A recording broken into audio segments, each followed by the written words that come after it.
Cult leaders and abusers drink from the same holy grail, following the same rules in the same playbook, leaving the victim waiting around for a small win that seems so magnificent because they haven't seen a single win in a very long time. This stems from a very primitive biological and psychological fear of dying. Doesn't everything, though? Doesn't everything stem from a very biological and primitive fear of death? See, we can relate cult leaders and abusers, so the cult of two, as they call it, in very many ways. We'll start off with that. They have the same exact tactics. You know, the love bombing stage, the meeting someone, because you don't fall in love with a cult or with a abusive human being based off of how they abuse you from the get-go. No, you fall in love with them either for one of two reasons, right? It's usually Stockholm syndrome. Like, they're awful, they're terrible to you, but you have no way of getting out, but then all of a sudden they have this flicker of good and you're like, oh, I can fix them. This is great. I'm going to keep on sticking around for the abusive part because this flicker of good is bound to come, right? Stockholm syndrome. Or it's you meet somebody and they love bomb the living hell out of you.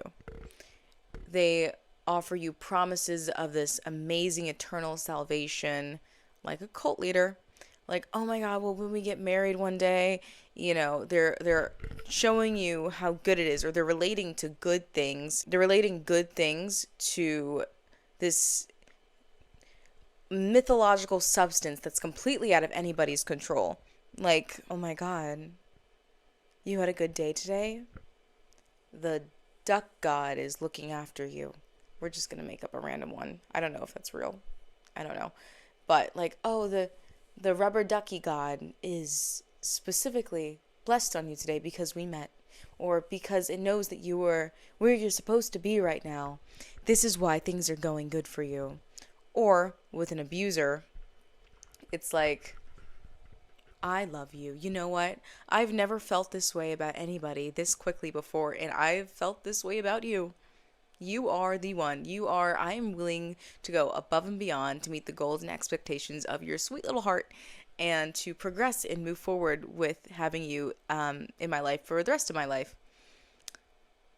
And when people start to call it out, when people start to be like, that's weird. Like, I know that they're promising you this, like, grandeur and, like, everything that you've ever wanted, like, on a silver platter right here. Take it, take it, take it, take it.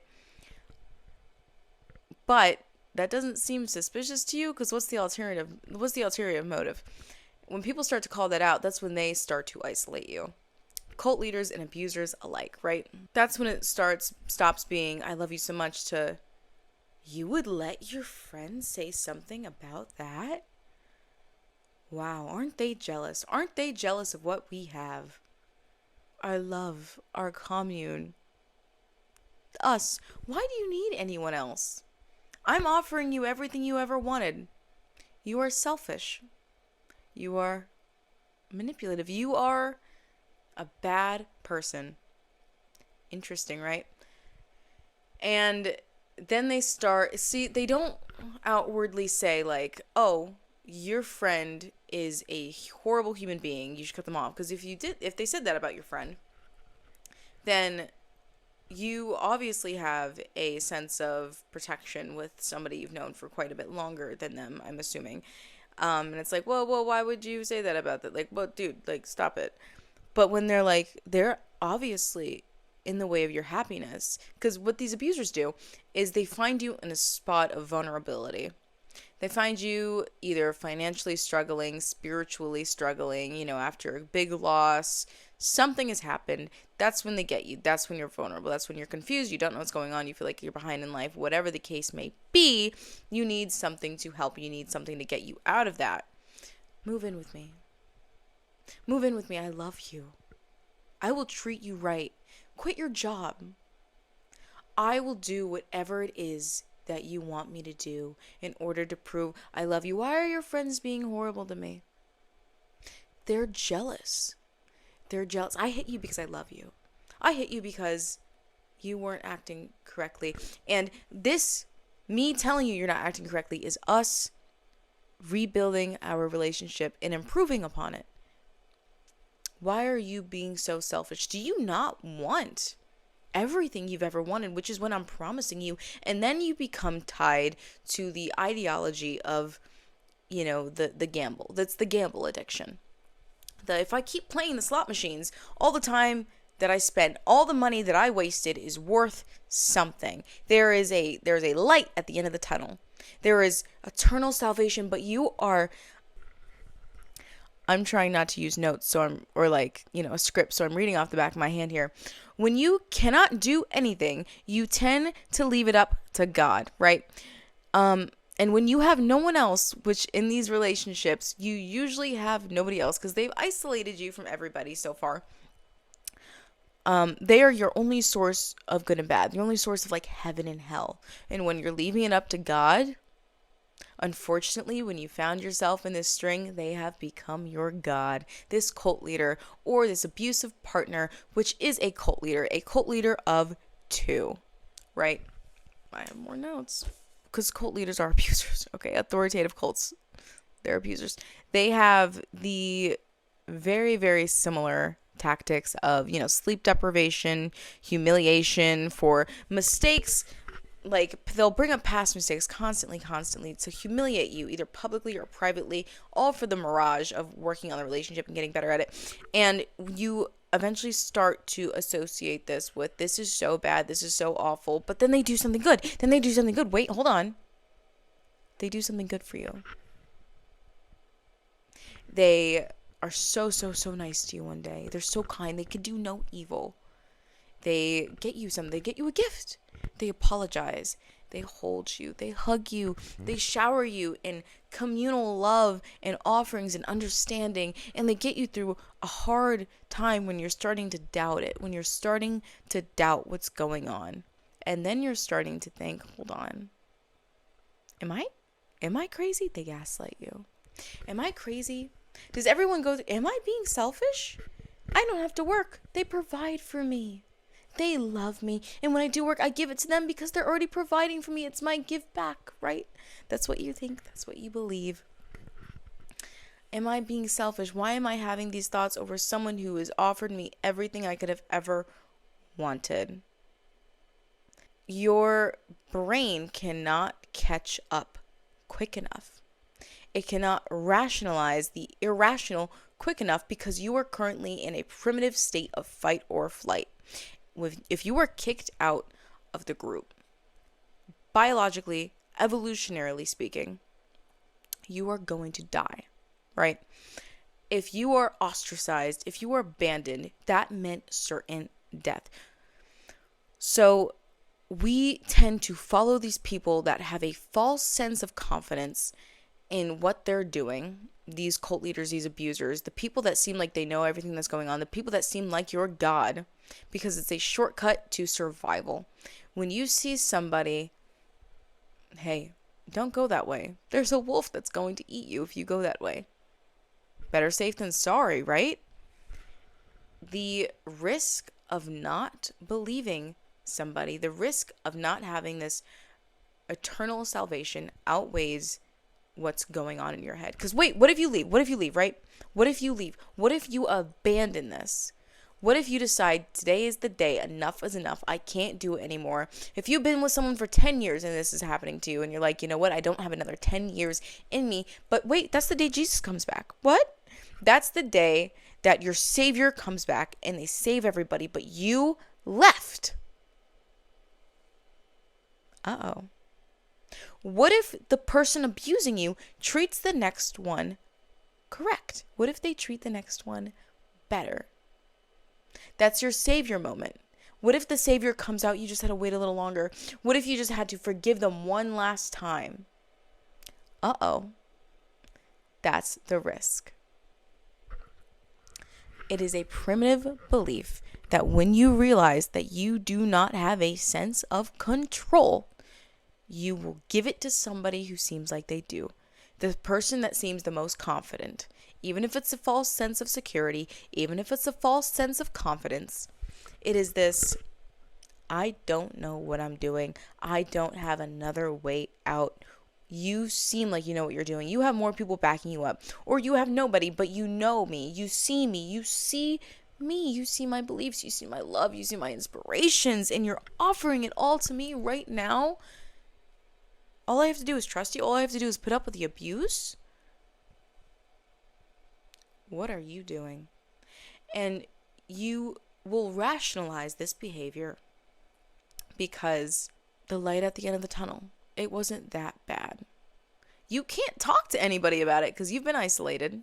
You know, you've been told that you're crazy if you listen to anybody else. Everybody else has been told that they're wrong, they're crazy, they're the ones not getting saved, they're the ones not sticking it out. You know, if you stick with your abuser, even though your friends, your family have pleaded and begged you against it, it is because they obviously don't like. I've been with this guy for 10 years. He always comes up. He always knows where home is. She hits me only occasionally. She hits me sometimes, but she also makes me dinner. She also listens to me when I come home from work. If I'm providing. She is the reason that I am. She got me through a really hard time. He apologized. He holds me. This cult leader loves me. He promised. And why wouldn't he love me if our Messiah says that he has to and he wants to go to the holy just as much as all of us do? And what if I'm wrong about it? What if I'm wrong about the fact that I'm not happy here? It is a primitive belief. It is a primitive fear. It's fear. It's fear, but it doesn't get better. And when you see your ex start to treat another woman right, I promise you that's not actually what's going on.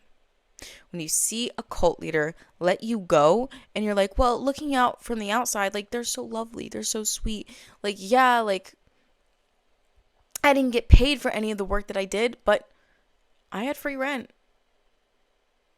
And I was promised love and community, and it wasn't that bad. If I just stuck to what I was supposed to do, if I just stayed in line, things would have gone okay. Nope. No. I've left abusive relationship after abusive relationship. In fact, I've only quit a job one time. I've had to be kicked out of abusive relationship by the abusers because I just didn't conform, but I never broke things off, except for one time when I realized after 2 years I did not have another 2 years in me. Oh my God, it felt like my heart was being ripped out of my chest. Okay, my first love hurt like a motherfucker when I had to let it go. Hurt like hell. When survivors leave cults or the cult of two, they will realize that the life on the outside is so much grander than the eternal salvation that they were promised to begin with. When someone treats someone some way, unfortunately, after a certain point in their life, it doesn't change. If they treated you like that to begin with, they will treat the next person like that to begin with as well. I'm sorry. It may seem beautiful. Grass is greener on the other side. Windows are really great from out here. You know, the lights are on the inside. It looks like a warm, safe, happy, beautiful family. It's not. It is not. It never is. Never is. Let's talk about the why. The why behind it. Because humans, it's so easy. It's so easy to get caught up on the why. I was caught up on the why for way, way, way too long. So many times. Why? Why did it happen? Why you? Why all of this? Simple. They want control. They want power. They want the easiest way to get it, which is by getting it from somewhere else. They don't want to have to work for it. They want to get it from you. Cult leaders don't want to have to work. They want to manipulate others into working for them. Abusers, they don't have to go out and find this and find that and do this and do that and rationalize behavior and work on themselves. No, they want someone else to just accept the shitty behavior and do everything they say, whenever they say, be at their bidding constantly, right? So what they'll start to do is they start to systematically break down your individuality and any sense of autonomy. They are narcissistic. They have this own sense of grandiosity. You will learn from them a sense of complete and utter helplessness. When you have no money, no assets, no friends, no family left, no own beliefs. Every single belief you have comes from them or comes from this eternal salvation that they promise you. The only way to get it, the only reward is for your risk, right? That is why. That is why you were in the cycle that you were in. That is why victims are in the cycle that they are in. Because what happens when they're out of it? What then? At least you're promised something when you're there, right? But when you get out of it, you're fucked. You're on your own. That's why you stick around. It is a primal human behavior. You stick around with the asshole leader, with the piece of shit who's telling you all these grander things. Because what happens when you step outside of the group? When you step outside of this false sense of security and control, what happens? Now you're on your own. You have no community to look after you. No food, no water, no shelter, right? You gotta figure it the fuck out on your own. And if you come across another tribe, they're going to kill you, right? They're going to kill you because they don't know you. You're a stranger. You can't share war stories when people are hungry. Honey, this is not primitive Earth anymore. You are not a primitive being anymore. Your brain has the software for it, but you have evolved for apartments and 9-to-5s. You're not going to step out there and be killed by the next one. You're only going to be killed by the next one if you allow that shit to happen again. Why are you allowing it to happen again? Because you lost your last Messiah, right? You lost your last Messiah, and now you have an opportunity at another one. Oh my God, another one's going to save me. I was wrong before, but I'm right now. No. What are you doing? What the fuck are you doing? Leave the abuser. Leave the cult. Realize that you're working on primitive knowledge and primitive biology and psychology, and get over yourself. This looks pathetic on you. It looks pathetic, and I hate to say it. I hate to say it because I've been through it. I've been through it over and over and over again. I've lost control. I've gained control. I let it happen again and again and again because the last one hurt me so bad, but this one is... The last one, when he said that he loved me, oh my God, it was like I was floating. It was like I was floating. But then he left me high and dry after isolating me, after telling me I was a horrible human being, after insulting me on his way out. I am nothing. I don't belong anywhere. I deserve nothing. Wait, this one is so great. This one's beautiful. This one is promising me a different form of salvation. I just have to give him everything, right? What the fuck? Get a hold of yourself. There is no Messiah coming to save you. You need to save yourself. This is not primitive Earth anymore. You need to be okay because no one is coming to save you. Cult leaders and abusers have that shit figured out in the interest of themselves. You are empathetic enough to not want to do that. So you are, I hate to say stupid enough to let the cycle continue. Vulnerable enough. We'll say vulnerable. Get up, zip up your boots, and walk out. Because when someone insults you, never let them do that shit again. When someone puts their hands on you, when someone abuses you, cult leader, abuser alike, get up and walk out. The whole reason I wanted to talk about this today was because I had this like sort of epiphany last night. It's not a unique epiphany. This has been studied over and over again, time and time again. I'll link the sources in the bios below, right? I was like, holy shit, abusive relationships are cults. They are cults. You believe this, it's all going to be okay because we are working towards a goal, a bigger meaning. So you stick around for the horrible, horrible shit that happens. The Yellow Deli, right? That is a sandwich shop run by the 12 Tribes cult. Women are stripped of their identity. Men and women are stripped of their identity. Children are relentlessly abused and stripped of their identity.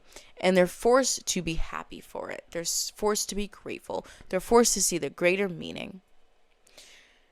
You have no friends or family on the outside. You're completely isolated. They're exceptionally misogynistic and racist, this group. They're a horrible, horrible organization.